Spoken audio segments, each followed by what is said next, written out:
I want to clarify what gender nonconformity is.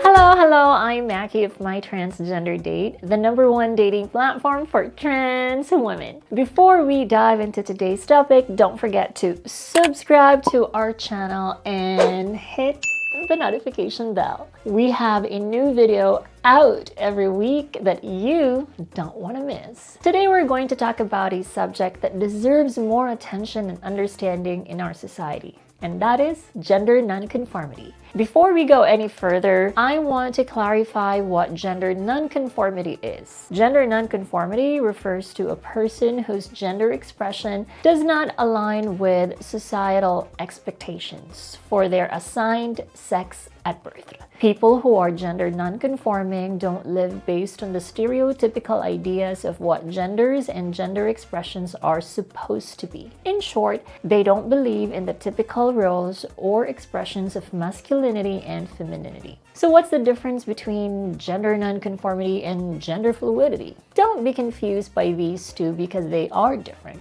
A gender fluid person is someone who's comfortable switching between being a woman or a man. This means that they often agree with the stereotypical ideas of gender identities. So, who are they attracted to? Gender nonconforming individuals can be attracted to anyone. Let us all remember that what a person identifies as has nothing to do with who they are attracted to. Gender identity is different from sexual orientation. So let's discuss two terms related to gender nonconformity, which are non-binary and genderqueer. Now, these two are quite similar to gender nonconformity. So being non-binary and genderqueer, these individuals often believe there are genders outside the binary of men and women. Some of these individuals can present in an ambiguous way. They could mix and match the clothing that's made for women and men. Some individuals take HRT to grow facial hair while wearing mostly women's clothing. Some others, however, don't express themselves through the way they dress. Some may appear to be stereotypical men or women. Gender is seen as more of a gray area rather than just being black and white. Basically, gender nonconforming people simply can't be defined by how they look like. So they don't necessarily cling to the gender binary. What is the gender binary? The gender binary is what we most commonly known as the classic gender roles. In short, men and women. Many people can sometimes be confused that transgender people do not conform to the gender binary. But trans women and trans men do belong in these categories. Because of gender dysphoria, trans individuals identify as the opposite gender they were assigned with at birth. And that is why we transition from our assigned gender. Now, over time, many celebrities have become more vocal about their gender identity or their gender nonconformity. These celebrities have helped with the LGBTQ+ visibility in the media.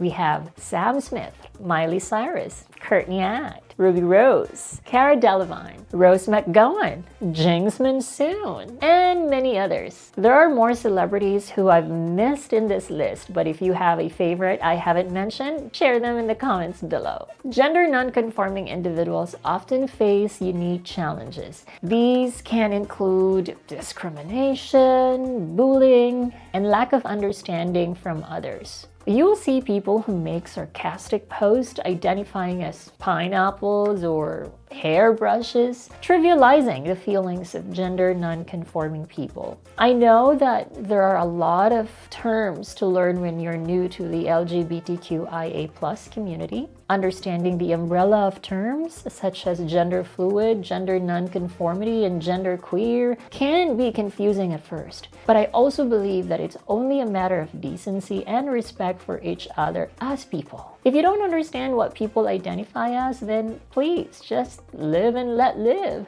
As long as they are not hurting anyone, then let them continue to express themselves. Now let's talk about symbols, or more specifically flags. First, we have the gender non-conforming flag.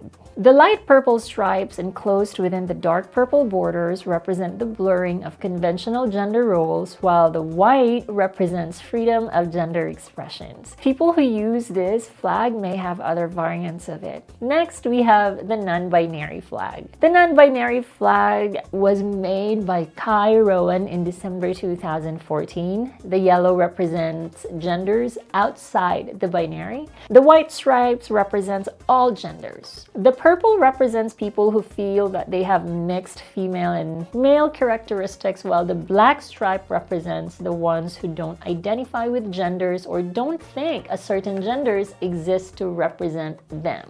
Lastly, we have the genderqueer flag. The genderqueer flag was designed by Marilyn Roxy in June 2011. Lavender represents a mixture of blue and pink, which are the traditional colors associated with men and women. White represents the agender identity, which also means the same for the transgender pride flag. And the dark chartreuse green, which is the inverse of the lavender color, represents the third gender identity, for those whose identities do not exist in the binary. So if you ever see these flags at one of your pride marches, then please welcome the people bearing them.